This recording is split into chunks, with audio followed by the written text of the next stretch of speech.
Hello, my dear squad. How are you all? Welcome to Vedantu 8, 9, 10 channel. ఈ సెషన్లో మనం production and unemployment first one shot చేసుకోబోతున్నాము. So I try to do it as quick as possible. క్విక్గా నేను one shot మొత్తం మీకు important points ఏవేవి ఉన్నాయో అవన్నీ చెప్పేస్తాను, ఓకేనా? So first let's start with GDP growth. So GDP అంటే ఏంటి, యు ఆల్ నో కదా. సో ఎవరికి ఇంకా తెలీదో, జీడిపి అంటే గ్రాస్ డొమెస్టిక్ ప్రోడక్ట్.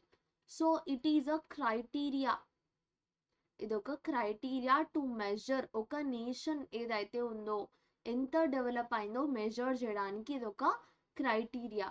చూడండి, ఇండియా జీడిపి ఏదైతే ఉందో ఎంత, ఓన్లీ గ్రూ బై 5%. ఎప్పుడు only grew by 5%. And see guys, ఎప్పుడు 2012 టు 2013లో అగ్రికల్చర్ ఏదైతే ఉందో అగ్రికల్చర్ గ్రోత్ కూడా ఏంటి, మోడరేట్గా అయింది. ఎందుకు, while slow down was also witnessed in construction services. ఎందుకు అగ్రికల్చర్ గ్రోత్ ఏదైతే ఉందో ఎందుకు జీడిపి ఓన్లీ 5% మాత్రమే గ్రో అయ్యింది అంటే, సో కన్స్ట్రక్షన్ సర్వీసెస్ ఏవైతే ఉన్నాయో కన్స్ట్రక్షన్ బిజినెస్లో కొంచెం స్లో అనేది ఆ టైంలో జరిగింది. ఇంకా అగ్రికల్చర్ గ్రోత్ కూడా చాలా మోడరేట్గా జరిగింది. Disappointed with the dismal GDP figures, finance minister ఎవరైతే ఉన్నారో ఆయన సో కాషన్స్ చెప్పారు. You should not do, like ఏవైతే చెయ్యకూడదో కాషన్స్ ఉంటాయి కదా, ఆ కాషియస్ మెజర్స్ అన్నీ చెప్పారు, ఓకేనా? సో ఇది ఆర్టికల్ ఏదైతే ఉందో దిస్ ఆర్టికల్ రియల్గా జరిగింది. ఇది హిందూ పేపర్ పబ్లిష్ చేసింది గైస్, ద హిందూ. సో ఇక్కడ మీరు చూస్తే GDP growth slumps to 9 year లో, అర్థమైందా? సో ఇంత జీడిపి గ్రోత్ అంటే కంట్రీ గ్రోత్ ఏదైతే ఉంటుందో పడిపోయింది అనమాట ఇక్కడ ఈ టైంలో 2012 టు 2013లో. ఇప్పుడు అసలు సెక్టార్స్ ఏవేవి ఉన్నాయి, ఎకానమీలో మనకు సెక్టార్స్ ఏవేవి ఉన్నాయి అని మనం చూస్తే చూడండి గైస్, అగ్రికల్చర్ సెక్టార్ మనకు ఉంది. సో అగ్రికల్చర్ సెక్టార్లో ఫిషింగ్, ఫారెస్ట్రీ, మైనింగ్ ఇవన్నీ అంటే అగ్రికల్చర్ సెక్టార్ కిందే వస్తాయి. ఎందుకంటే ఇది నేచర్కి రిలేటెడ్ కాబట్టి ఇక్కడ నేచర్ మెయిన్ రోల్ ప్లే చేస్తుంది. మన మ్యానుఫ్యాక్చరింగ్ ప్రాసెసెస్లో అండ్ వేరే ఇండస్ట్రీస్ కూడా సెకండ్ సెక్టార్ బిలోకి వస్తాయి. సో వేరు ఇక్కడ గూడ్స్ ఏవైతే ఉన్నాయో ఇవన్నీ పీపుల్ ఎక్కువగా ప్రొడ్యూస్ చేస్తారు. ఇంకా దేంతో, టూల్స్ అండ్ మెషిన్స్ ఏవైతే ఉన్నాయో అవి యూజ్ చేసి గూడ్స్ అనేవి ప్రొడ్యూస్ చేస్తారు. అండ్ యాక్టివిటీస్ ఏవైతే ఉన్నాయో those activities that do not result in good but provide services that are required in production and other services for people. దీని అర్థం ఏంటి చెప్పండి, ఈ యాక్టివిటీస్ ఏవైతే ఉన్నాయో these activities that do not result in good but provide services, ఇవి like ఏవైనా మంచి చేయడానికి మనం ఉపయోగించలేము బట్ ఎలా హెల్ప్ చేస్తాయి, ఇవి సర్వీస్ ప్రొడ్యూస్ చేస్తాయి, రైట్? మన కంట్రీకి సర్వీస్ ప్రొడ్యూస్ చేస్తాయి. అందువల్ల ఇదంతా production sector as well as service sector ఏదైతే ఉందో రెండు మనకు చాలా చాలా అవసరం. చూడండి, మనం ఇక్కడ టైలర్ ఏదైతే ఉందో టైలర్ ఏంటి గైస్, సర్వీస్ సెక్టార్ కిందికి వస్తుంది. Basket weaver production sector, right? Flower cultivator production sector, milk vendor production, no it comes under service sector కిందకి వస్తుంది. మీరు కూడా ఆన్సర్ చేస్తూ వెళ్ళండి, okay? Fisherman so like production sector అని మనం చెప్పొచ్చు. Priest service sector, courier service sector, workers in match factory వీళ్ళు ప్రొడక్షన్ సెక్టార్లోకి వస్తారు, రైట్? చూడండి, మనీ లెండర్ ఎవరైతే మనీ ఇస్తాడో అతనేంటి, సర్వీస్ సెక్టార్ కిందకి వస్తాడు. గార్డెనర్ సర్వీస్ సెక్టారే. పార్టర్ ప్రొడక్షన్ సెక్టార్, ఎందుకంటే ఆయన ఏం చేస్తున్నాడు, మట్టితో ఉన్న కొన్ని ఆర్టికల్స్ తయారు చేస్తున్నారు, లైక్ అందుకు ప్రొడక్షన్ సెక్టార్ కిందకే. బీ కీపర్ కూడా ప్రొడక్షన్, బికాస్ బీ కీపింగ్ వల్ల హనీ ప్రొడ్యూస్ అవుతుంది. Astronaut will not come under service sector కిందకే వస్తారు, రైట్? కాల్ సెంటర్ ఎంప్లాయీ కూడా సర్వీస్ సెక్టార్ కిందకే. దిస్ ఆస్ట్రోనాట్ గురించి this is a homework question guys, tell me దీని గురించి, ఓకేనా? చూడండి, first what are the major changes so ఈ పైన మీకు ఇలాంటి క్వశ్చన్స్ అనేవి వస్తాయి. సి మేజర్ చేంజెస్ ఏంటి ఈ టేబుల్ నుంచి. So from what you have read before discuss what could be some of the reasons, ఈ చేంజెస్ కి రీజన్స్ ఏంటి అనేవి చూడండి గైస్. సో కింద మనకు కొన్ని ఇమేజెస్ అనేవి ఇచ్చారు. సో ఇమేజెస్ ని బట్టి మనము ఈ పిక్చర్స్ ఏ సెక్టార్ నుంచి ఏవో చెప్పాలి, రైట్. చూడండి, observe the pictures and mention the sector. ఈ సెక్టార్ ఏంటి గైస్? మైనింగ్ సెక్టార్ అనేది సర్వీస్ సెక్టార్, అగ్రికల్చర్ సెక్టార్ అనేది production sector. So first one ఏంటి? అగ్రికల్చర్ ఏంటి? Production sector. Okay, it comes under production sector. Mining is service sector. As well as ఇక్కడ call centre, ఇది ఒకవేళ call centre అయితే then that is also a production sector. ఒకవేళ ఇదేంటి like ఏదైనా industrial అలాగ అవుతే then it comes under production sector. So ఇక్కడ ఫోన్లో మాట్లాడుతున్నాడు కాబట్టి దీన్ని మనము కాల్ సెంటర్గా కన్సిడర్ చేస్తున్నాము అండ్ సర్వీస్ సెక్టార్ కిందకి తీసుకుంటున్నాము. ఇక్కడ కూడా ఏం చేస్తున్నారు? సంథింగ్ రిపేర్ అనేది జరుగుతుంది, ప్రొడక్షన్ ఏమీ జరగట్లేదు, రిపేరింగ్ అనేది జరుగుతుంది. సో దాన్ని మనము సర్వీస్ సెక్టార్ కిందకి తీసుకుంటాం. ఇప్పుడు లెట్స్ సీ అసలు ఒక గ్రాస్ డొమెస్టిక్ ప్రోడక్ట్ అంటే ఏంటి? What is a GDP? What is a gross domestic product? So చూడండి, సపోజ్ ఇమాజిన్ మనకు 2 ఫ్యామిలీస్ ఉన్నాయి. ఒకటి రిచ్ ఫ్యామిలీ ఉంది, ఇంకోటి పూర్ ఫ్యామిలీ ఉంది. సో రిచ్ పూర్ ఫ్యామిలీని మనము ఎలా, వీళ్ళు రిచ్ వీళ్ళు పూర్ అని మనం ఎలా చెప్పగలుగుతాము? వాళ్ళు వేసుకునే డ్రెస్ని బట్టి, వాళ్ళ ఫ్యామిలీ వేసుకునే డ్రెస్ని బట్టి, వాళ్ళు ట్రావెల్ చేసే వెహికల్స్ని బట్టి, వాళ్ళు తినే ఫుడ్ని బట్టి, లైక్ వాళ్ళు ఉండే ఇంటిని బట్టి, ఇంకా వాళ్ళ ఇంట్లో ఉన్న ఫర్నిచర్ అదర్ ఎక్విప్మెంట్ని బట్టి, వాళ్ళు వెళ్ళే హాస్పిటల్స్ని బట్టి, దీనన్నిటిని బట్టి మనం చెప్పగలము కి even if they are poor or rich అనేది. సేమ్ చూడండి, ఇన్కమ్ ఏవైతే ఈ ఫ్యామిలీస్ ఇన్కమ్ ఏదైతే వస్తుందో సో అది కూడా చాలా ఇంపార్టెంట్ ఇండికేటర్. సో ఇవన్నీ వీళ్ళు ఈ వెహికల్స్, ఏ వెహికల్లో వెళ్ళాలి, ఫుడ్ ఎలాంటి తినాలి, ఇల్లు ఎలాంటిది కట్టుకోవాలి, ఫర్నిచర్ ఎలాంటి ఫర్నిచర్ తెచ్చుకోవాలి, ఏ హాస్పిటల్కి వెళ్ళాలి, ఇదంతా ఇండైరెక్ట్గా దేని మీద బేస్ అయి ఉంటుంది? ఇదంతా డైరెక్ట్గా, ఇండైరెక్ట్గా కూడా కాదు, డైరెక్ట్గానే ఇదంతా మనీ మీద బేస్ అవుతుంది. సో వీటన్నిటిని మనం చెక్ చేయడం కంటే ఇఫ్ జస్ట్ వీసీ వాళ్ళు మనీ ఎంత ఎర్న్ చేస్తున్నారు, ఆ ఇండికేటర్ ఏంటి అనేది మనం చెక్ చేసుకుంటే ఇది మొత్తం ఈ ఓవరాల్ మొత్తం గురించి మనకు ఒక ఐడియా అనేది వచ్చేస్తుంది. For the country as a whole, ఓకేనా, for the country as a whole we use the total value of goods and services produced in the country as the indicator of income for the country. ఏంటి? for the country. So ఒక కంట్రీకి హోల్గా, ఒక country rich కంట్రీయా poor కంట్రీయా అని చెప్పడానికి మనకు ఇలాంటి కొన్ని indicators, కొన్ని క్రైటీరియా అనేవి ఉన్నాయి. సో అది డినోట్ చేయడానికే, అది చెప్పడానికే మనం ఇక్కడ ఒక టెక్నికల్ టర్మ్ యూస్ చేస్తున్నాము, that is GDP. It is gross domestic product, right guys. నేను అబ్రివేషన్స్కి ఒక స్పెషల్ వీడియో చేశాను, you can even go and watch that video. The following graph ఏదైతే ఉంటుందో shows the value of GDP. చూడండి guys, from years కూడా ఇక్కడ ఇచ్చాడు, 1973 to 1974, 2013 to 2014 మధ్య ఇక్కడ గ్రాఫ్ అనేది ఇచ్చాడు గైస్. మనము లైక్ గ్రాఫ్స్ మనం చేసుకున్నాం కదా, గ్రాఫ్స్ టేబుల్స్. సో ఆ అనాలిసిస్, పారాగ్రాఫ్ అనాలిసిస్, సో ఆ అనాలిసిస్లో నేను ఇక్కడ ఇలాంటి ఒక పిగ్ గురించి మనం డిస్కస్ చేసుకున్నాం, గుర్తుందా? సో సేమ్ ఈక్వేషన్స్ అక్కడ కూడా వచ్చాయి కదా, రైట్. చూడండి, ఇప్పుడు మనం చూద్దాం అసలు మనము how do we estimate GDP. జీడిపిని మనం అసలు ఎలా ఎస్టిమేట్ చేస్తాము అంటే, పీపుల్ ఎవరైతే వేరియస్ ఎకానమిక్ యాక్టివిటీస్లో ఎంగేజ్ అయి ఉన్నారు. సో మనం ఇందాక అబౌవ్ సెక్టార్స్లో, పైన ఉన్న సెక్టార్స్లో చూసాం, right. So production sector, service sector అవన్నీ చూసాం కదా. సో చూడండి, వీళ్ళు ఏం చేస్తారు, ప్రొడక్షన్ సెక్టార్లో ఉన్న వాళ్ళు లార్జ్ నెంబర్ ఆఫ్ గూడ్స్ని ప్రొడ్యూస్ చేస్తారు, సర్వీస్ సెక్టర్లో ఉన్న వాళ్ళు సర్వీసెస్ని ప్రొడ్యూస్ చేస్తారు. సో వాట్ వీ డిజైర్, మనకేం కావాలి అంటే, సో ఒక్క ఇయర్లో మనము ఎలా మనం క్యాల్కులేట్ చేస్తాం, ఒక ఇయర్లో ఎంత మనకు గూడ్స్ అండ్ సర్వీసెస్ ప్రొడ్యూస్ అవుతున్నాయి, how many goods and services అనేవి మనకు ప్రొడ్యూస్ అవుతున్నాయి అనేది మనం చెక్ చేయాలి. With as many as thousands of goods and services being produced, you might think it is an impossible task, right కదా. So ఎన్నో చాలా చాలా గూడ్స్ ఉంటాయి, చాలా చాలా సర్వీసెస్ మనకు ఒక ఇయర్లో ఏంటి ఒక మంత్లో చూసుకుంటేనే కంట్రీ వైజ్గా ఇఫ్ యూ సీ ఎన్నో గూడ్స్ అండ్ సర్వీసెస్ ప్రొడ్యూస్ అవుతాయి, రైట్.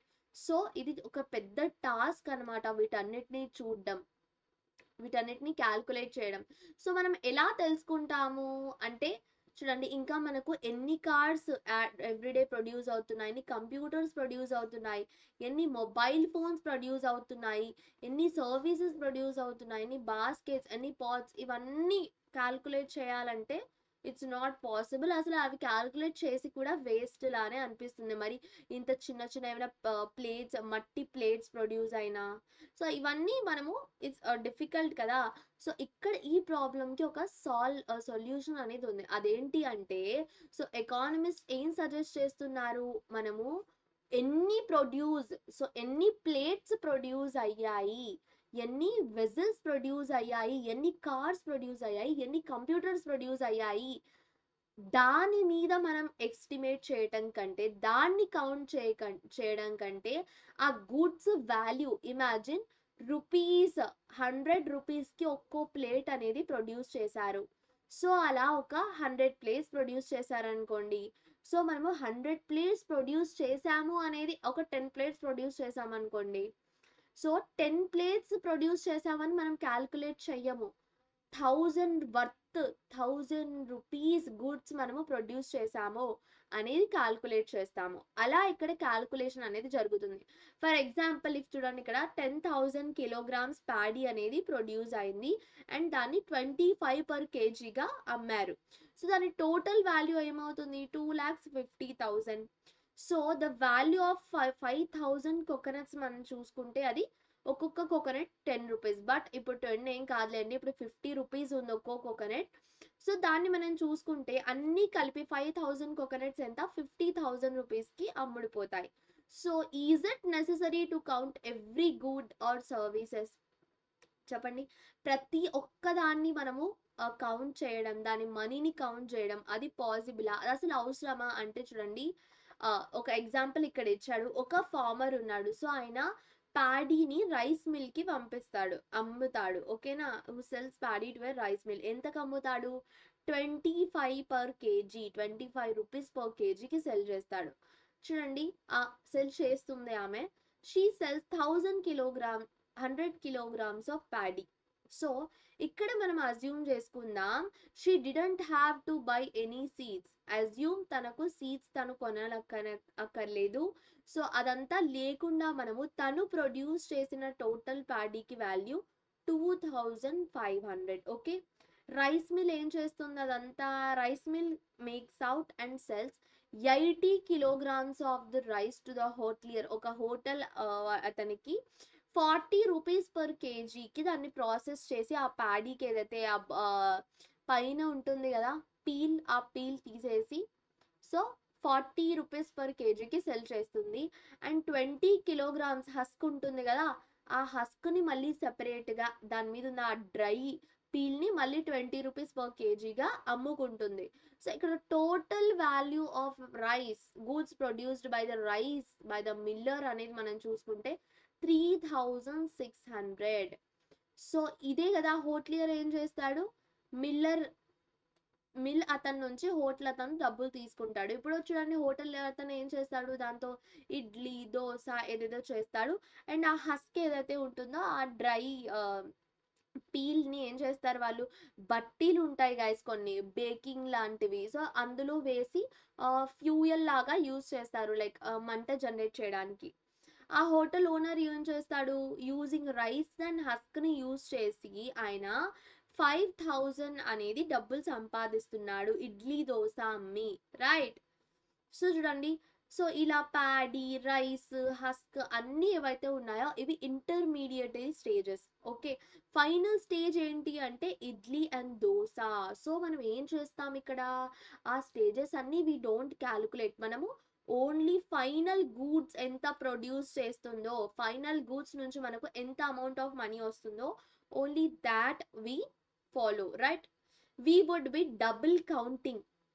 మనం ఏం చేస్తాము, we would be double counting. ఒకవేళ మనము ఇడ్లీ దోశ అని కూడా క్యాల్కులేట్ చేసి ప్యాడీ దగ్గర, సో ఫార్మర్ దగ్గర ఉన్న ప్యాడీని కూడా కౌంట్ చేసి మళ్ళీ మిల్లర్ దగ్గర ఉన్న దాన్ని కూడా కౌంట్ చేస్తే ఏమవుతుంది, అప్పుడు డబుల్ టైమ్స్ మనము కౌంట్ చేసినట్టుగా అవుతుంది.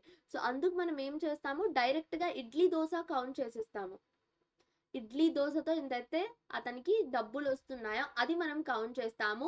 సో ఫైనల్ గూడ్స్ మాత్రమే మనము, ఏదైతే ఫైనల్ గూడ్స్ ఏవైతే ఉన్నాయో that only we count. Hence value of 5,000 worth hotel items ఏవైతే ఉన్నాయో అవి ఫైనల్ గూడ్స్.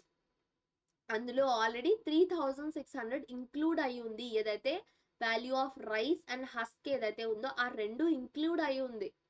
సో ఇంకా ఫిజికల్ ఇన్పుట్స్ కూడా అందులో ఉన్నాయి, right. This was not made by the hotelier but he only purchased from the rice miller, right కదా. So rice ఏదైతే ఉందో, రైస్ అండ్ హస్క్ ఏదైతే ఉందో అది హోటలియర్ ప్రొడ్యూస్ చేయలేదు. హోటల్ అతను రైస్ మిల్లర్ నుంచి కొనుక్కున్నాడు. సేమ్ అలాగే రైస్ మిల్లర్ సో ఫార్మర్ నుంచి ఆ అమ్మాయి ఫార్మర్ దగ్గర నుంచి పర్చేస్ చేసుకున్నాడు. అతను ప్యాడీని ప్రొడ్యూస్ చేయలేదు, రైట్. సో ఫార్మర్ ఎవరైతే ఉన్నాడో ఫార్మర్ స్టేజ్ 1లో ఉన్నాడు. తర్వాత మిల్ అతను స్టేజ్ 2లో ఉన్నాడు. చూడండి, దాట్ మీన్స్ చూడండి, the value of rice and paddy ఏదైతే ఉందో సెపరేట్లీ, అంటే counting the value of same things number of times కాకుండా ఫస్ట్ మనము ప్యాడీగా దాన్ని కౌంట్ చేస్తాము, దెన్ దాన్ని రైస్ అండ్ హస్క్గా, అండ్ ఫైనల్లీ యాజ్ ఇడ్లీ దోశగా మనం. బట్ మెయిన్గా మనం కౌంట్ చేసే స్టేజ్ అనేది మనం గుర్తు చేసుకుంటాము, కౌంట్ చెయ్యము. స్టేజ్ అనేది జస్ట్ విల్ సీ ఏ స్టేజ్లో ఎంత అమౌంట్ ఆఫ్ మనీ ప్రొడ్యూస్ అవుతుందో. బట్ ఫైనల్గా మనం ఏం క్యాల్కులేట్ చేస్తాము, ఫైనల్ ప్రోడక్ట్ని మనము క్యాల్కులేట్ అనేది చేస్తాము. So the good becomes final అయిపోతుంది కదా, లాస్ట్కి కన్జంప్షన్ చేయడానికి రెడీగా ఉంటుంది. ఒక ఫ్యామిలీ ఏదైనా ఇడ్లీ దోశ అనేది కొని ఆల్రెడీ అక్కడికక్కడే తినేసేయచ్చు కదా, మనమైనా తింటాం. సో ఇక్కడ మనం చూస్తే if we see here another way, ఈ గూడ్స్ని మనం ఏ విధంగా చూస్తాము అంటే వాల్యూ యాడ్ అయ్యాక చూస్తున్నాము at the end, idli or dosa లాగా. సో మిగతా స్టేజెస్కి ఏం వాల్యూ లేదా అంటే మిగతా స్టేజెస్కి కూడా వాల్యూ ఉంది. చూడండి, స్టేజ్ 1 ఏంటి, ప్యాడీ. ఒక ఫార్మర్ ప్యాడీని రైస్ మిల్లర్కి సేల్ చేయడం స్టేజ్ 1. అక్కడ 2,500 వాల్యూ యాడ్ అవుతుంది. స్టేజ్ 2లో మనం చేసుకుంటే రైస్ మిల్లర్ ఏం చేస్తున్నారు, దాన్ని హస్క్ ఏదైతే ఉందో దాన్ని పొట్టు ఉంటుంది కదా పైన, ఆ పొట్టును తీసేసి హోటల్ అతనికి సేల్ చేస్తున్నాడు. ఎన్నిట్లో 3,600 ఇక్కడ వాల్యూ యాడ్ అయింది. స్టేజ్ 3లో ఇడ్లీ అండ్ దోశ ఫామ్లో సేల్ చేస్తున్నారు మనం ఇక్కడ ఫైనల్గా 5,000 అనేది. సో ఈ అన్ని వాల్యూస్ యాడ్ చేసి ఫైనల్గా ఈ రిజల్ట్ యాజ్ వెల్ యాజ్ ఆ ప్రతి స్టేజ్లో ఎంత వాల్యూ యాడ్ అవుతూ వచ్చింది.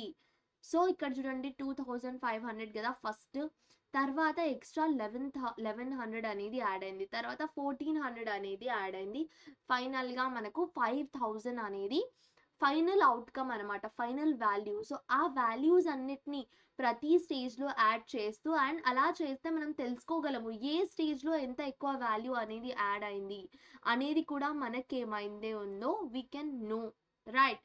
సో దీనివల్ల మనకు కొంచెం ఇట్ మేక్ సెన్స్ కదా. సో ప్రతి స్టేజ్ వేస్ట్ అవ్వట్లేదు, ప్రతి స్టేజ్లో ఎంత వాల్యూ అయితే యాడ్ అవుతుందో ఆ వాల్యూ మీద కూడా వీఆర్ ఫోకసింగ్ అని మనం చెప్పొచ్చు, రైట్ పిల్లలు. సో ఇక్కడ చూడండి, if we see final goods వాల్యూని మనం ఇక్కడ చూస్తాము, అండ్ సర్వీసెస్ ఎలా ప్రొడ్యూస్ అయ్యా మనం చూస్తాము. దాన్ని మనము ఇక్కడ we have a definition, perfect definition అనేది మనకి ఇక్కడ ఉంది చూడండి పిల్లలు. సమ్ ఆఫ్ ప్రొడక్షన్, ఈ 3 సెక్టార్స్లో ఏదైతే ప్రొడ్యూస్ అవుతుందో దాని సమ్ని మనం ఏమంటాము, we call it as gross domestic product. So మనం నోటీస్ చేసి ఉంటాం కదా, జీడిపి ఫిగర్స్ ఇందాక చూయించాము టేబుల్లో. 2013 to 14, 2000 we have saw the table కదా. ఏప్రిల్, సో ఎలా 2013 to 14 అంటే జనవరి 2013 నుంచి ఫెబ్ 2014 జనవరి వరకా, 13th జనవరి నుంచి 14th జనవరి వరకా? ఎలా అంటే గైస్, ఇట్ ఈస్ ఏప్రిల్ 2013 నుంచి మార్చ్ 2014 మధ్యలో we calculate it. So financial year ఎక్కడైనా మనం చూసుకుంటే ఏప్రిల్లో ఫైనాన్షియల్ ఇయర్ స్టార్ట్ అవుతుంది, మార్చ్లో ఫైనాన్షియల్ ఇయర్ ఏదైతే ఉందో ఈ ఫైనాన్షియల్ ఇయర్ ఎండ్ అవుతుంది. సో ఆ మధ్యలో ఉన్నదే పీరియడ్. లైక్ మీకు ఎలాగైతే జూన్ నుంచి అకాడమిక్ ఇయర్ స్టార్ట్ అవుతుందో, జూన్, మార్చ్ ఆర్ ఏప్రిల్లో ఎలాగైతే అకాడమిక్ ఇయర్ ఎండ్ అవుతుందో ఆ మధ్యలో ఉన్నదాన్ని అకాడమిక్ ఇయర్ అంటాం కదా. సేమ్ అలాగే ఫినాన్షియల్ ఇయర్ అనేది ఇది ఏదైనా ఉండని, సో ఆ ఇయర్లో మొత్తం జరిగినదంతా ఈ టైంలో ఉన్నదే క్యాల్కులేట్ చేస్తాము. ఓకేనా? జీడిపి రికార్డ్స్ ఏవైతే ఉన్నాయో, ఆ మార్కెట్ వాల్యూ ఏదైతే ఉందో, ఆల్ ది ఫైనల్ గూడ్స్ అవన్నీ ఈ పీరియడ్ ఏదైతే ఉందో ఈ పీరియడ్లో నుంచి మనం ఏం చేస్తాము, క్యాల్కులేట్ చేస్తాము. బట్ కొన్నిసార్లు చాలా ఐటమ్స్ అనేవి సోల్డ్ అవ్వవు మార్కెట్లో. సో వన్ ఇంపార్టెంట్ ఎగ్జాంపుల్ ఎలాంటివంటే like cooking, cleaning, organising, bringing up children, right? ప్లాంట్స్ని చూసుకోవడం, క్యాటిల్ని చూసుకోవడం, పాడి పశువుల్ని చూసుకోవడం, ఇవన్నీ ఏవేవైతే ఉన్నాయో ఇక్కడంతా మనీ ట్రాన్సాక్షన్. ఇవి డబ్బులు ఇచ్చి చేయించుకోరు కదా ఈ పనులన్నీ. ఇంట్లో అంతెందుకు, ఇంట్లో ఏదైతే విమెన్ చేస్తారో అన్పెయిడ్ వర్క్, అదంతా వర్క్ అయినా సర్వీస్ అయినా దానికి ఏంటి, మనం ఇఫ్ యూ సీ ఒక ఫినాన్షియల్గా వాల్యూ అనేది లేదు, అది ఎక్కడ క్యాల్కులేట్ చేయబడదు. బట్ దట్ ఆ వర్క్ అసలు వర్త్లెస్, వర్త్ అసలు అక్కడ వర్త్ అనేది మనం పెట్టలేం గైస్. అంత లైక్ అమూల్య అంటాం కదా, ఈ కాంట్, మనం దానికి ఒక వాల్యూ కూడా యాడ్ చేయలేనంత పెద్ద, అంత గ్రేట్ వర్క్ అది ఇంట్లో చేసే పని కదా. ఇంట్లో ఉన్న పనులన్నీ ఫ్రీగా చేయడం అండ్ 24 hours by 7 మన మమ్మీ వాళ్ళు like they are always available for us. మనం ఎప్పుడు ప్రాబ్లంలో ఉన్నా, రైట్? దట్ వర్క్, అలాంటి వర్క్ ఏదైతే ఉంటుందో న్యాచురల్ మనం ఫైనాన్షియల్గా వాల్యూ పరంగా చూసుకుంటే దట్స్ నాట్ క్యాల్కులేటెడ్. చేంజెస్ ఏవైతే ఉన్నాయి చూడండి, ఇంపార్టెన్స్ ఆఫ్ సెక్టార్స్ ఏంటి, అసలు ఇంపార్టెన్స్ ఆఫ్ సెక్టార్స్ ఏంటి, ఇంకా value of goods and services, పీపుల్కి ఎలా ఎంప్లాయ్మెంట్ అనేది ప్రొడ్యూస్ చేస్తుంది అంటే చూడండి, సైజ్ ఆఫ్ ది జీడిపి బాగా ఇంక్రీజ్ అయింది మనం ఇప్పటి నుంచి చూసుకుంటే. ఎందుకంటే గూడ్స్ ఏవైతే ఉన్నాయో, గూడ్స్ అండ్ సర్వీసెస్ ఏవైతే ఉన్నాయో అవి బాగా ప్రొడ్యూస్ అయిపోతున్నాయి కాబట్టి it is essential to know ఎలా ఇవి ఇంక్రీజ్ అవుతున్నాయి, ఎలా ఇవి ఇంక్రీజ్ అవ్వడం వల్ల జీడిపి ఇంక్రీజ్ అవ్వడానికి ఇవి ఎలా కాంట్రిబ్యూట్ చేస్తున్నాయి అనేది తెలుసుకోవడం కూడా చాలా చాలా ఇష్టం. చాలా చాలా అవసరం. It has been noted that many of now developed countries ఏవే ఉన్నాయో వాటిలో అగ్రికల్చర్ అండ్ వేరే యాక్టివిటీస్ కూడా, అగ్రికల్చర్తో పాటు కొన్ని యాక్టివిటీస్ కూడా ఉన్నాయి. అలాంటి యాక్టివిటీస్ వల్ల కూడా జీడిపి ఏదైతే ఉందో ఆ జీడిపి ఇంక్రీజ్ అవుతుంది అని మనం చెప్పొచ్చు. సో ఎలాంటి ఆ మెథడ్స్ అంటే చూడండి, కొన్ని ఫార్మింగ్ యాక్టివిటీస్ మెథడ్స్ ఏవైతే ఉన్నాయో, కొన్ని అగ్రికల్చర్ సెక్టార్ ఏదైతే ఉందో దాన్ని కొన్ని ప్లేసెస్లో, కొన్ని కంట్రీస్లో గవర్నమెంట్ బాగా సపోర్ట్ చేయడం వల్ల లైక్ వాళ్ళకు వాళ్ళు సపోర్ట్ చేసుకొని బాగా గ్రోత్ అనేది చేసుకున్నారు. చాలా మంది ఏం చేస్తారు, ఇప్పుడు యాక్టివిటీస్ లైక్ ఫుడ్ రిక్వైర్మెంట్స్కి ఏవైతే యాక్టివిటీస్ కావాలో, లైక్ కొంతమంది ఆర్గానిక్ ఫార్మింగ్ చేసి ఎన్ని డబ్బులు సంపాదిస్తున్నారు కదా, that is also contributing to the GDP. There were increasing craft persons ఎవరైతే ఉన్నారో వాళ్ళు కూడా ఇంక్రీజ్ అయ్యారు, యాజ్ వెల్ యాజ్ ట్రేడర్స్ కూడా బాగా ఇంక్రీజ్ అయ్యారు.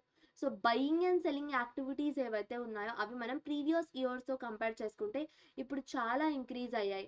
ఇప్పుడు చూడండి, లార్జ్ నెంబర్ ఆఫ్ పీపుల్ అడ్మినిస్ట్రేటర్స్గా ఆర్మీస్లో వెళ్తున్నారు. సో ఈ స్టేజ్లో మనం ఓవరాల్గా ఈ సిచ్యువేషన్ని చూస్తే ఏం తెలుస్తుందంటే, అగ్రికల్చర్కి రిలేటెడ్ సెక్టార్స్ ఏవైతే ఉన్నాయో సో వాటి వల్ల కూడా మనుషులకి పని దొరుకుతుంది. పీపుల్ ఆర్ ఎంప్లాయిడ్, ఈ సెక్టార్లో కూడా మనుషులకి పని దొరుకుతుంది, మనుషులకి ఎంప్లాయ్మెంట్ అనేది దొరుకుతుంది. సో మనము ఇండస్ట్రియల్ రెవల్యూషన్ గురించి we had learned in the earlier classes, like you would have studied in the ninth class also.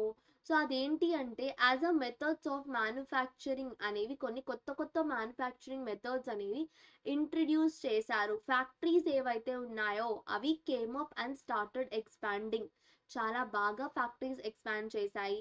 People ఎవరైతే ఎర్లియర్ ఫార్మర్స్గా వర్క్ చేశారో ఇప్పుడు వాళ్ళు చాలా పెద్ద పెద్ద ఫ్యాక్టరీస్ లార్జ్ లార్జ్ నంబర్స్లో వర్క్ చేయడం స్టార్ట్ చేస్తున్నారు. రైట్, అలాంటి వాళ్ళు దాని వల్ల కూడా చాలా ఇంక్రీజ్ అండ్ గ్రోత్ అనేది జరుగుతుంది మన జీడిపి సెక్టార్లో ఇఫ్ వి సీ కదా. జరుగుతుందా లేదా? సో ఎవరైనా if we see any one person like he's not working in the agriculture sector, like again he's transforming to the వేరే ఇండస్ట్రియల్ సెక్టార్కి వస్తున్నాడంటే వి కాంట్ సే దట్ కి అక్కడ సరిగా వర్కౌట్ అవ్వలేదు అని మనం చెప్పలేం కదా. So we can even say కి అక్కడ కూడా he can earn more money. People చాలా మంది గూడ్స్ యూజ్ చేయడం స్టార్ట్ చేశారు. సో ఇలా అనేది మొత్తం జరుగుతుంది. ఇలాంటి కంట్రీస్లో మనం చూస్తే ఇండస్ట్రియల్ ప్రొడక్షన్ ఏదైతే ఉందో స్లోగా ఒక మోస్ట్ ఇంపార్టెంట్ సెక్టార్గా తయారైంది. Both in the total production of గూడ్స్లో మనం చూసుకున్నా అండ్ ఆల్సో ఎంప్లాయ్మెంట్ ఆఫ్ పీపుల్లో మనం చూసుకున్నా. హెన్స్ ఓవర్ టైం ఏదైతే ఉంటుందో ఓవర్ టైం ఇవి కొన్ని చేంజెస్ ఓవర్ టైంగా జరిగాయి. అంటే ఈ సెక్టార్ ఇంపార్టెన్స్ ఏదైతే ఉందో సడన్గా చేంజ్ అయిపోయింది. ఇప్పుడు ఇండస్ట్రియల్ సెక్టార్ ఏదైతే ఉందో అది డామినెంట్ సెక్టార్గా అయింది. ఓకే, ఇప్పుడు రైట్ నౌ మనం ఈ జీ జనరేషన్లో చూసుకుంటే ఇక్కడ స్టార్టప్స్ హవా నడుస్తుంది ఎక్కడ చూసినా కదా. ఇంపార్టెన్స్ ఆఫ్ అగ్రికల్చర్ ఏదైతే ఉందో అది చాలా తగ్గిపోయిందని మనం ఇప్పుడు చూసుకోవచ్చు. పాస్ట్ 50 ఇయర్స్లో మనం చూసుకుంటే ఇండస్ట్రీ నుంచి సర్వీస్ సెక్టార్కి కూడా చాలా డెవలప్డ్ కంట్రీస్ ఏవేవైతే ఉన్నాయో అవి చేంజ్ అయ్యాయి. సో సర్వీస్ సెక్టార్ ఏదైతే ఉందో అది మోస్ట్ ఇంపార్టెంట్ సెక్టార్ అనేది అయ్యింది టోటల్ ప్రొడక్షన్గా మనం చూసుకుంటే. So most of the working people ఎవరైతే ఉన్నారో వాళ్ళు కూడా ఇప్పుడు సర్వీస్ సెక్టార్కి మూవ్ అయ్యారు. ఎందుకంటే most of the production activities అక్కడ జరుగుతున్నాయి అండ్ గూడ్స్ ఏవైతే ఉన్నాయో అవి కూడా అక్కడ మ్యానుఫ్యాక్చర్ బాగా కొన్ని గూడ్స్ మ్యానుఫ్యాక్చర్ కూడా అక్కడ జరగవు. సర్వీస్ సెక్టార్లో మోస్ట్గా లైక్ సర్వీస్ అనేది ఇవ్వడం జరుగుతుంది. రైట్, దిస్ ఈజ్ ద ఒక జనరల్ ప్యాటర్న్ మన కంట్రీ మొత్తంలో మనం అబ్జర్వ్ చేసుకుంటే. సో ఇక్కడ చూడండి we have a pie chart here. You can go through this pie chart. Share of different sectors in gross domestic product, ఏ సెక్టార్ ఎంత తన షేర్ని ఇస్తుంది అనేది ఇక్కడ చూడండి. Years 1973 to 74, 2011 to 12. ఓకేనా. See here see 43% we have, 22% ఏది, 43% ఏది గాయస్. ఫస్ట్ 1973 నుంచి 74లో చూసుకుంటే అగ్రికల్చర్ సెక్టార్ ఎక్కువగా కాంట్రిబ్యూట్ చేసింది. ఇండస్ట్రియల్ సెక్టార్ 22% మాత్రమే. ఇంకా హోటల్స్ ట్రేడ్స్ అవన్నీ చూసుకుంటే అవి ఒక 15%. ఫినాన్స్ ఇన్సూరెన్స్ అవన్నీ real estate 8%, community social and personal activities 12% అలా ఉండింది. If you see here again from 2011 to 12లో మనం చూసుకుంటే చూడండి గైస్ 28% ఏదైతే ఉందో 28% ఏదైతే ఉందో అది ఓన్లీ ఇండస్ట్రియల్ సెక్టార్ పెరిగింది. ఇక్కడ 43 ఉన్నది అగ్రికల్చర్ సెక్టార్ 19కి పడిపోయింది. ఇది 22 ఉన్నది 28కి పెరిగింది. రైట్, 19% మళ్ళీ హోటల్స్ అవి ఇవి కమ్యూనికేషన్, 22% ఏదైతే ఉందో ఫినాన్స్ ఇన్సూరెన్స్ అది కూడా బాగా ఇంక్రీజ్ అయింది. 12% కమ్యూనిటీ సోషల్ అండ్ పర్సనల్ యాక్టివిటీస్లో జరిగాయి. సో ఇప్పుడు మన ఇండియాలో ఎంప్లాయ్మెంట్ అసలు వర్కింగ్ లైఫ్ ఇండియాలో ఎలా జరుగుతుంది అనేది if we see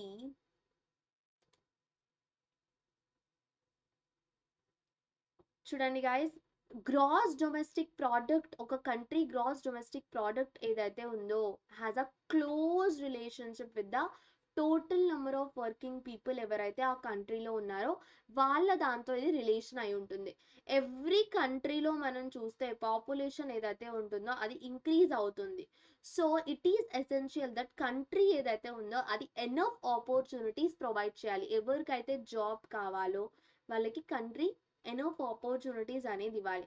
unless people ఎవరైతే జాబ్స్ తెచ్చుకొని డబ్బులు బాగా సంపాదించరో, వాళ్ళ రిక్వైర్మెంట్స్ని ఫుల్ఫిల్ చేసుకోవో, అప్పటి వరకు జీడిపి కూడా అలానే ఉంటుంది గాయస్.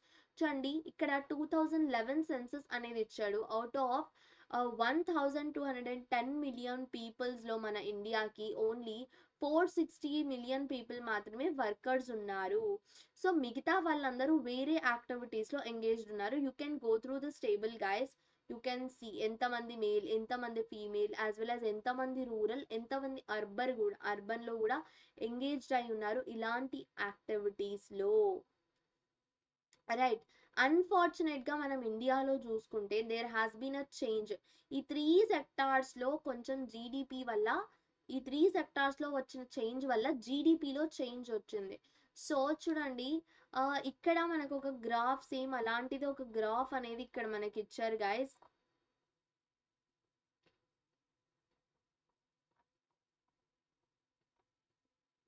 ఈ గ్రాఫ్ 3లో you can observe right 15 to 16 ఏంటి అసలు ఎంత డిక్రీజ్ అయిపోతుంది చూడండి agriculture sector, right. Whereas if you see services and agriculture sectors ఏవైతే ఉన్నాయో అవి ఎక్స్పాండ్ అవుతూనే ఉన్నాయి, service and industrial sector. Whereas agriculture sector ఏదైతే ఉందో అది ఇంకా చిన్నగా చిన్నగా చిన్నగా అవుతూ వెళ్తుంది. ఎందుకు ఇలా జరుగుతుంది అంటే నాట్ ఎనఫ్ జాబ్స్ లేవు అని కాదు, more than half of the workers ఎవరైతే ఉన్నారో వాళ్ళందరూ ఎక్కువగా రూరల్ ప్లేసెస్లో వీళ్ళందరూ అగ్రికల్చర్ సెక్టార్స్లో వర్క్ చేస్తున్నారు. ఓన్లీ ఎంత 1/6 ఆఫ్ జీడిపి, 1/6 ఆఫ్ జీడిపిని ప్రొడ్యూస్ చేస్తున్నారు. దీనికి అగెయిన్స్ట్గా, దీనికి ఆపోజిట్గా ఇండస్ట్రీ అండ్ సర్వీస్ సెక్టార్స్ ఏవైతే ఉన్నాయో 3/4 జీడిపిని ప్రొడ్యూస్ చేస్తున్నాయి, రైట్. బట్ అవి ఏం చేస్తున్నాయి, ఓన్లీ హాఫ్ ఆఫ్ ది డబ్బులైతే ఎక్కువ సంపాదిస్తున్నాయి, కానీ జాబ్ వైజ్గా మనం చూస్తే only half of the proportion of workers మాత్రమే అక్కడ ఉన్నారు. అంటే దీని అర్థం ఏంటి, దస్ దిస్ మీన్ ద వర్కర్స్ ఎవరైతే అగ్రికల్చర్లో ఉన్నారో వాళ్ళు ఎక్కువ ప్రొడ్యూస్ చేయట్లేదు అని అర్థమా? అంతే కదా మరి.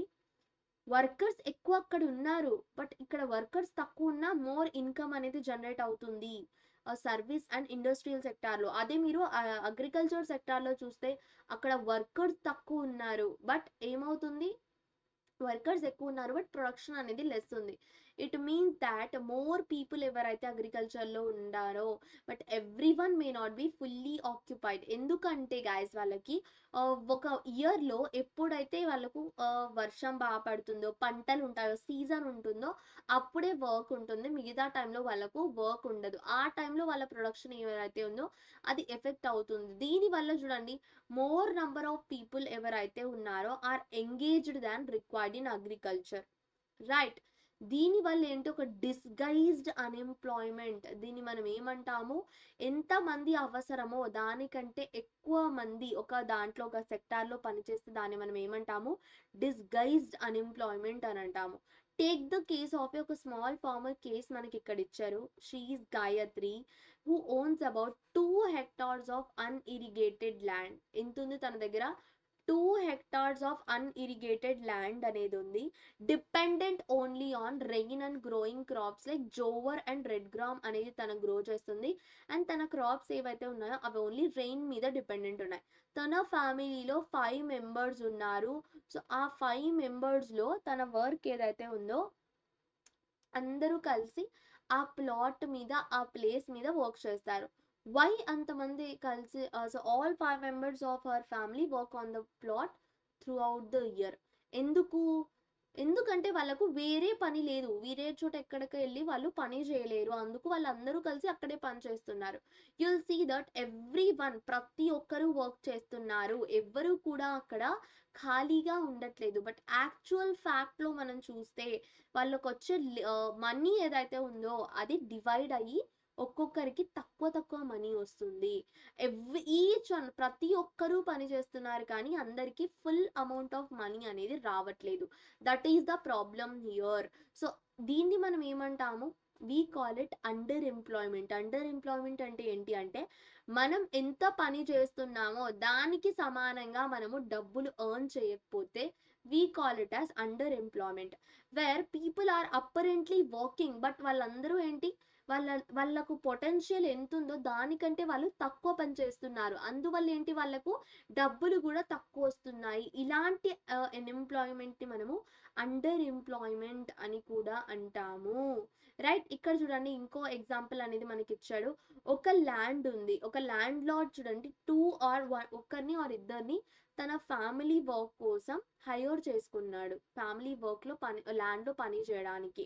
ఓకే, గాయత్రి ఫ్యామిలీ ఏదైతే ఉందో ఇప్పుడు కొంచెం ఎక్స్ట్రా ఇన్కమ్ కూడా వాళ్ళకి వస్తుంది అక్కడ పని చేయడం వల్ల. సిన్స్ మనకు 5 పీపుల్ ఆ చిన్న స్మాల్ ప్లాట్ లో పని చేయడం అక్కర్లేదని ఇద్దరు ఏం చేశారు, ఆ ల్యాండ్ లార్డ్ దగ్గర పని చేయడానికి వెళ్ళిపోయారు. సో ఈ ఎగ్జాంపుల్ లో మనం చూసుకుంటే వాళ్ళకి చూడండి, people may move to work in a factory are trade. Right, ఇలాంటి సిచ్యువేషన్ లో కొంతమంది ఏం చేస్తారు, ఫ్యాక్టరీ ఆర్ బిజినెస్ కోసం వెళ్ళిపోతారు. వన్స్ అగైన్ ఎర్నింగ్స్ ఏవైతే ఉన్నాయో ఇంక్రీజ్ అవుతాయి, వాళ్ళు అలాగే ఏం చేస్తారు, they would also continue to produce. వాళ్ళకి ఎంత ల్యాండ్ కావాలో అక్కడ కూడా వాళ్ళు ప్రొడ్యూస్ చేసుకుంటారు. చూడండి, గాయత్రి లాంటి ల్యాక్స్ ఆఫ్ ఫార్మర్స్ మన ఇండియాలో ఉన్నారు. దీని అర్థం ఏంటి, ఈవెన్ ఇఫ్ కొంతమంది several people from agriculture sector నుంచి అయినా are provided with proper work ఉందనుకోండి, సో అగ్రికల్చర్ ప్రొడక్షన్ ఏదైతే ఉందో అది సఫర్ అవ్వదు, ఇన్కమ్ కూడా ఏమవుతుంది బాగానే, మొత్తం ఫ్యామిలీ ఇన్కమ్ మొత్తం ఇంక్రీజ్ అవుతుంది. ఈ అండర్ ఎంప్లాయ్మెంట్ వల్లే ఏమవుతుంది, ఇలాంటి ప్రాబ్లం అనేది ఈ సెక్టార్స్ లో వస్తుంది. ఎగ్జాంపుల్ కి మనం చూస్తే there are thousand of casual workers మనకు ఉన్నారు సర్వీస్ సెక్టార్ లో. మనం చూస్తే అర్బన్ ఏరియాస్ లో మనం చూస్తే వాళ్ళు ఏం చేస్తారు, డైలీ ఎంప్లాయ్మెంట్ కోసం సర్చింగ్ లో ఉంటారు. కూలి పనుల వాళ్ళకు ఒక డైలీ కంటిన్యూస్ పని అనేది ఉండదు గైస్, వాళ్ళకి కొన్ని రోజులు పని ఉంటే కొన్ని రోజులు పని ఉండదు, అలాంటి కైండ్ ఆఫ్ సిచ్యువేషన్స్ అనేవి ఉంటాయి. దే ఆర్ ఎంప్లాయిడ్ యాజ్ కొంతమంది పెయింటర్స్ గా, ప్లంబర్స్ గా, రిపేర్ ఏదో ఒకటి చేయడానికి ఉంటారు. రైట్, సో వాళ్ళందరికీ కంటిన్యూస్ వర్క్ అనేది రాదు, ఇట్ విల్ టేక్ టైం.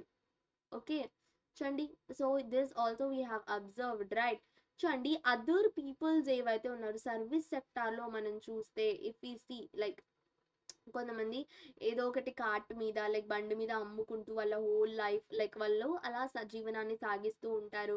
అయినా వాళ్ళకి ఏంటి చాలా తక్కువ మనీ అనేది వస్తుంది, the earn very little.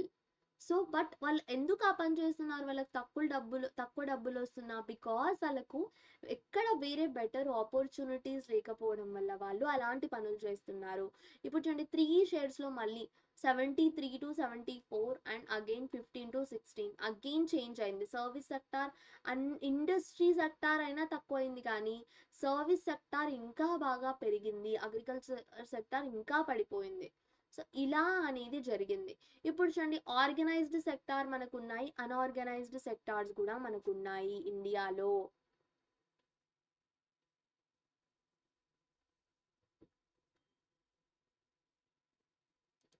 Right, we have organised as well as unorganised sectors కూడా ఉన్నాయి.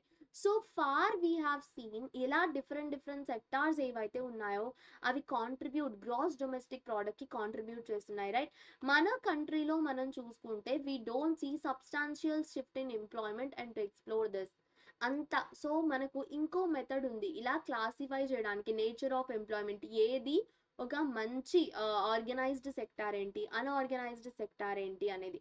Guys see here we have an example. Narasimha ఎవరైతే ఉన్నాడో ఈయన ఒక గవర్నమెంట్ ఆఫీస్ లో పనిచేస్తాడు. ఇతను ఆఫీస్ 9:30 నుంచి 5:30 వరకు వెళ్తాడు. అతను మోటార్ బైక్ యూస్ చేస్తాడు తన ఇంటి నుంచి ఆఫీస్కి వెళ్ళడానికి. ఆఫీస్ 5 కిలోమీటర్స్ దూరం వాళ్ళ ఇంటి నుంచి. తనకు ఎవ్రీడే శాలరీ మంత్ ఎండ్ లోపు ఎవ్రీడే తనకు శాలరీ ఏదైతే ఉందో తన బ్యాంక్ అకౌంట్ లో డిపాజిట్ అయిపోతుంది. ఇన్ అడిషన్ టు ద శాలరీతో పాటు ఆయనకు పిఎఫ్ ఏదైతే ఉంటుందో పిఎఫ్ కూడా, సో ఆయన పిఎఫ్ కూడా కట్ అవుతుంది, లాస్ట్ లో ఆయనకు పిఎఫ్ కూడా వస్తుంది amount. He also gets medical and other allowances కూడా అతనికి వస్తాయి. నరసింహ ఎక్కడికి నరసింహ సండే అప్పుడు ఆఫీస్కి వెళ్ళడు. Okay, this is a paid holiday, అంటే ఈ రోజు అతనికి ఏదైతే ఉందో అతను ఆఫీస్కి రాకపోయినా అతనికి ఆ రోజు డబ్బులు అనేవి ఇస్తారు.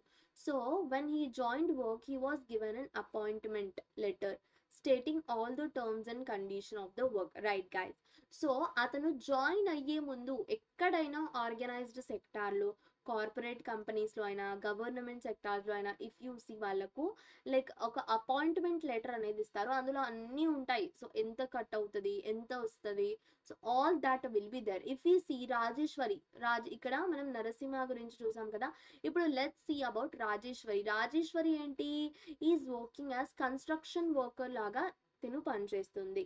She goes for work 7 AM కి తను పనికి వెళ్ళి ఈవినింగ్ 7 PM కి వస్తుంది.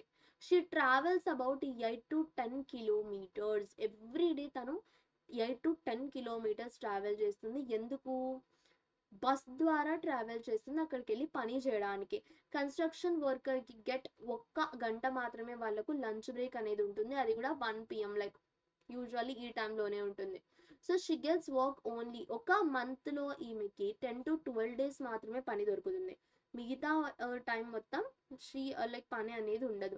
రిమైనింగ్ డేస్లో తనకు పని ఉండదు. She gets only 150 per day.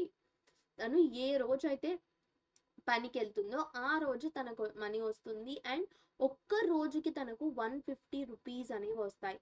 Mostly తను ఎప్పుడు తనకు డబ్బులు వస్తాయి, ఆ రోజు పని చేసేసాక ఆ రోజు ఈవినింగ్ ఏదైతే ఉంటుందో ఈవినింగ్ వాళ్ళకు డబ్బులు ఇచ్చేస్తారు. So 3 or 4 days same spot దగ్గర పని చేశాక she is paid after the work completes. Okay, ఒక్కసారి పని అయిపోయాక మళ్ళీ ఏం చేస్తారు, ఆవిడకి పని లైక్ ఒక్కోసారి 3 to 4 days వర్క్ చేశాక కూడా వాళ్ళు డబ్బులు అనేది ఇస్తారు. She gets more work from February నుంచి జూన్ నెలలో చాలా వర్క్ అనేది తనకు వస్తుంది. అదే జూలై నుంచి జనవరిలో మనం చూసుకుంటే ఇది సీజన్ కాదు వాళ్ళ పనికి, తనకు అంత పని అనేది ఉండదు.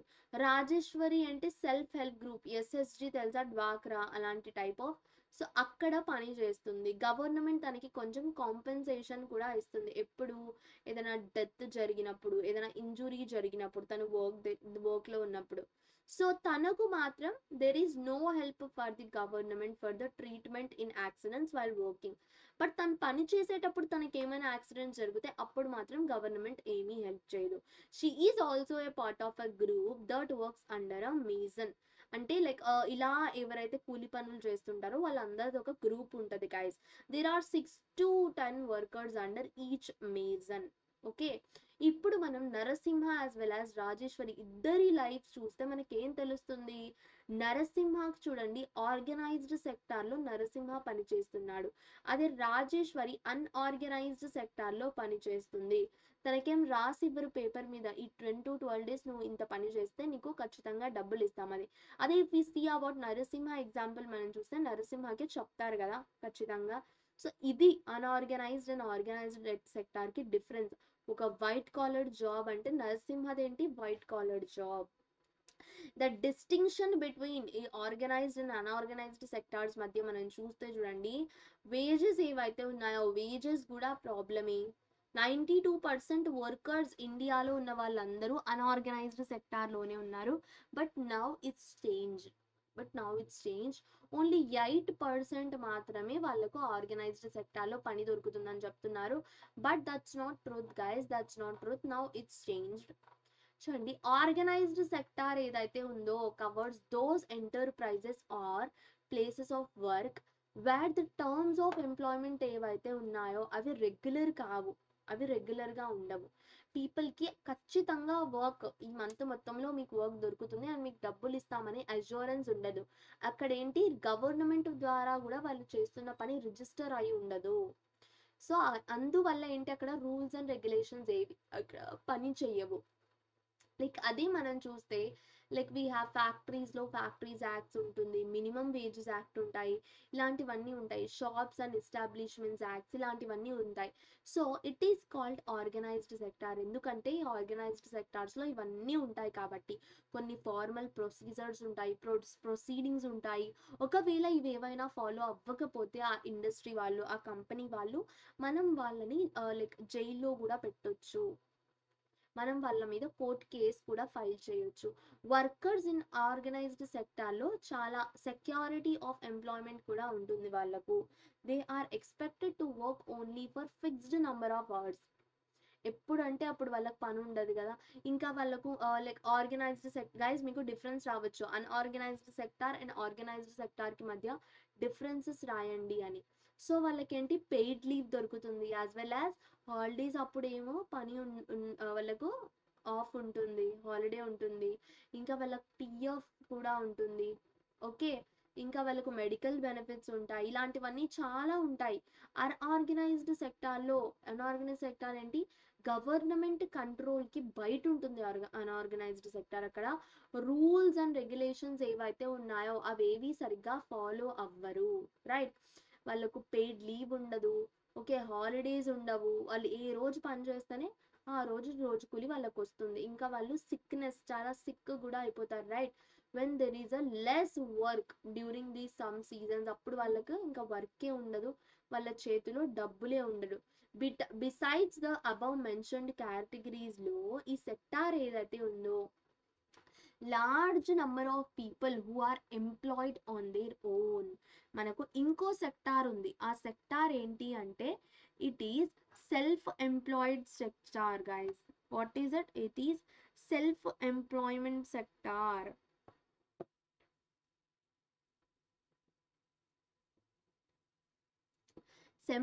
సెల్ఫ్ ఎంప్లాయిడ్ అంటే ఎవరికి వాళ్ళు సంపాదించుకుంటున్నారు, ఇక్కడ they are not depending on any one.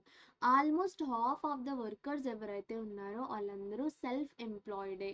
So మీరు చిన్న చిన్న వర్కర్స్, లైక్ చిన్న చిన్న ఏదైనా అమ్మే వాళ్ళు ఉంటారు, సో వాళ్ళందరూ సెల్ఫ్ ఎంప్లాయిడ్ గా. సిమిలర్లీ ఫార్మర్స్ కూడా సెల్ఫ్ ఎంప్లాయిడే, అండ్ వాళ్ళు లేబరర్స్ని హైర్ చేసుకుంటారు ఎప్పుడైతే వాళ్ళకి వర్క్ అవసరం ఉంటుందో అప్పుడు. బట్ ఎంప్లాయ్మెంట్ ఆపర్చునిటీస్ ఏవైతే ఉన్నాయో ఆర్గనైజ్డ్ సెక్టార్లో ఇప్పుడు చాలా ఎక్స్పాండ్ అయ్యాయి, రైట్. అన్ఆర్గనైజ్డ్ సెక్టార్తో కంపేర్ చేసుకుంటే ఇప్పుడు వీళ్ళకు ప్రొటెక్షన్ కూడా బాగుంటుంది కదా ఆర్గనైజ్డ్ సెక్టార్లో. నియర్లీ 80% రూరల్ హౌస్ హోల్డ్స్లో ఏంటి ఇండియాలో small and marginal farmer category కిందకే వస్తాయి.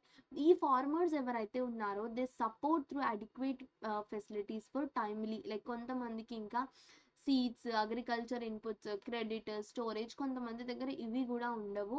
సో యాజ్ ఫార్మ్ లేబరర్స్గా వాళ్ళకు adequate work and payment of minimum wages అనేది జరుగుతుంది. అర్బన్ ఏరియాస్లో మనం చూసుకుంటే అన్ఆర్గనైజ్డ్ సెక్టార్లో చాలా తక్కువ నెంబర్స్ ఆఫ్ వర్కర్స్ ఉంటారు, మెయిన్లీ చాలా తక్కువ ఉంటారు. లైక్ క్యాజువల్ వర్కర్స్, కన్స్ట్రక్షన్లో ఉన్న వాళ్ళు, ట్రేడ్ అండ్ ట్రాన్స్పోర్ట్లో ఉన్న వాళ్ళే ఉంటారు, right. Vendors, street vendors, heavy load workers, garment makers, rag pickers, వీళ్ళందరూ దీని కిందే వస్తారు. ఎక్కువగా అక్కడ స్మాల్ స్కేల్ ఇండస్ట్రీస్ ఉంటాయి, రైట్. పెద్ద పెద్ద ఎంఎన్సీస్ అవన్నీ ఉంటాయి. సి గైస్, ఇక్కడ మనకు ఒక టేబుల్ అనేది ఇచ్చాడు, you can go through that table, ఓకేనా. అలా సో ఇక్కడ ఇంకో point, like final topic, how to create more better conditions. Employment కోసం బెటర్ కండిషన్స్ని ఎలా క్రియేట్ చేయాలి అంటే, చాలా మందికి ఒక డీసెంట్ ఎంప్లాయ్మెంట్ అనేది లేదు గాయస్, రైట్. ఇక్కడ మనం చూస్తే ప్రొడక్షన్ ఏదైతే ఉందో has increased without a similar increase in employment వల్ల కూడా ఇక్కడ ప్రొడక్షన్ ఇంక్రీజ్ అవ్వడం వల్ల ఎంప్లాయ్మెంట్లో కూడా ఇంక్రీజ్ అనేది జరిగింది. సో మనం like if we see about people, if we see to people, like మనకి ఏం తెలుస్తుంది, the increase in production is benefiting only about 8% of workers ఈ ప్రొడక్షన్ వల్ల బెనిఫిట్ అవుతున్నారు. ఇక్కడ గాయత్రి కేసులో మనం చూసుకుంటే తన దగ్గర 2 హెక్టార్ ప్లాంట్ ఉంది, అది అన్ఇరిగేటెడ్ ల్యాండ్, అక్కడ ఇరిగేషన్ జరగట్లేదు. గవర్నమెంట్ ఏదైతే ఉందో can spend some money are banks can provide a loan, ఒక మంచి ఫ్యామిలీ మొత్తానికి, లైక్ ఒక మంచి ఇరిగేటెడ్ ల్యాండ్, అక్కడ కొన్ని అగ్రికల్చర్కి కావాల్సిన టూల్స్ ఉంటాయి కదా అవి కొనుక్కోవడానికి కూడా కొన్ని బ్యాంక్స్, లైక్ గవర్నమెంట్ అనేది మనీ ఇస్తుంది, right. Let's suppose that 1 hectare 2.5 acres ఏవైతే ఉందో ఆఫ్ వీట్ మనకు ఎంత ఎంప్లాయ్మెంట్ ఇవ్వగలదు, ఫర్ 50 days వరకు ఎంప్లాయ్మెంట్ ప్రొవైడ్ చేయగలదు, ఓకేనా. అక్కడ ఏంటి, sowing, watering, fertiliser application, harvesting, ఈ 4 ఆర్ ద మేజర్ పెద్ద పెద్ద పనులు. సో 2 members ఆఫ్ ఫ్యామిలీ ఏంటి కెన్ బి వాళ్ళ ఫీల్డ్లో పని చేయగలరు, మిగతా వాళ్ళందరూ లైక్ వాళ్ళు పని చేసినా కూడా ఇట్స్ లైక్ అండర్ ఎంప్లాయ్మెంట్ కిందకి వచ్చేస్తుంది. Now suppose many small dams ఏవైతే ఉన్నాయో అక్కడ కన్స్ట్రక్ట్ చేస్తారు, ఎందుకంటే అలా చిన్న చిన్న ఫార్మర్స్ కోసమే. దీని వల్ల కూడా ఎంప్లాయ్మెంట్ జనరేషన్ అనేది జరుగుతుంది కదా, రైట్. అలాగైతే మనం ఏం చెప్పొచ్చు, అగ్రికల్చర్ సెక్టార్లో like we can say that దీనివల్ల కూడా ఎంప్లాయ్మెంట్ అనేది ప్రొడ్యూస్ అవుతుంది. అండ్ ఈ అండర్ ఎంప్లాయ్మెంట్ ప్రాబ్లం అనేది తగ్గుముఖం పడుతుంది. నా చూడండి, సపోజ్ గాయత్రి అండ్ వేరే ఫార్మర్స్ అందరూ ముందు నుంచి ఇప్పుడు ఎక్కువగా సంపాదిస్తున్నారు, ప్రొడ్యూస్ చేస్తున్నారు బాగా. సో వాళ్ళకి ఏం కావాలి, నీడ్ టు సెల్, వీటిని అమ్మడం కూడా కావాలి. ఫర్ దిస్ గవర్నమెంట్ ఏం చేస్తుంది, ఎంఎస్పి అనే ఒక మినిమం సపోర్ట్ ప్రైస్ కూడా ఇస్తుంది గైస్ వాళ్ళకు. If the government invest some money, ట్రాన్స్పోర్టేషన్లో గవర్నమెంట్ కొంచెం మనీని ఇన్వెస్ట్ చేస్తే స్టోరేజ్ ఆఫ్ క్రాప్స్ కోసం, దానివల్ల ఏమవుతుంది, better rural roads, so mini trucks అవన్నీ ఈజీగా ట్రాన్స్పోర్టేషన్ అవ్వడానికి ఈజీగా ఉంటుంది. సో వాళ్ళకు కూడా గాయత్రి లాంటి ఫార్మర్స్కి వాటర్, సో వీటన్నిటి వల్ల ఏమవుతుంది, తను బాగా తన క్రాప్స్ని గ్రో చేయగలదు, యాజ్ వెల్ as సెల్ కూడా చేయగలదు. గాయత్రీస్ నీడ్ ఏదైతే ఉందో is not confined to water alone. Water ఒక్కటి ఉంటే చాలా గాయత్రికి. ల్యాండ్ కల్టివేట్ చేయడానికి తనకు సీడ్స్ కావాలి, ఫర్టిలైజర్స్ కావాలి, అగ్రికల్చర్ ఎక్విప్మెంట్స్, పంప్ సెట్స్ ఇలాంటివన్నీ కావాలి కదా. సో ఒక poor farmer, she a poor farmer, ఇవన్నీ ఎలా అఫోర్డ్ చేయగలదు. లోకల్ బ్యాంక్స్ ఏవైతే ఉన్నాయో తనకి లోన్గా మనీ అనేది ఇస్తాయి. ఓకే, లోన్గా మనీ అనేది ఇస్తాయి, తనకు క్రెడిట్ ఇస్తాయి. సో ఎంత కావాలో తన రేట్ ఆఫ్ ఇంట్రెస్ట్ ప్రకారం. గైస్ ఇఫ్ ఈ సీ లైక్ అగ్రికల్చర్ రైతులకి ఇంట్రెస్ట్ కొంచెం తక్కువగా పడుతుంది guys. She will be able to buy, ఇవన్నీ తను కొనుక్కోగలదు.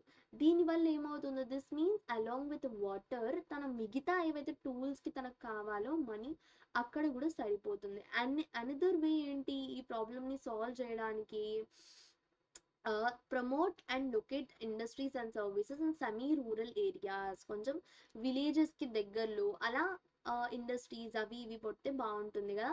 సో అక్కడ దగ్గరలో ఉన్న విలేజెస్ వాళ్ళందరూ అక్కడ పని చేయడానికి రాగలరు. ఒక కోల్డ్ స్టోరేజ్ని ఓపెన్ చేసినా కూడా ఫార్మర్స్కి లైక్ ఈ చిల్లీస్, ఆనియన్స్, టొమాటోస్ ఏవైతే ఉన్నాయో అవన్నీ వాళ్ళు అక్కడ స్టోర్ చేసుకోగలరు.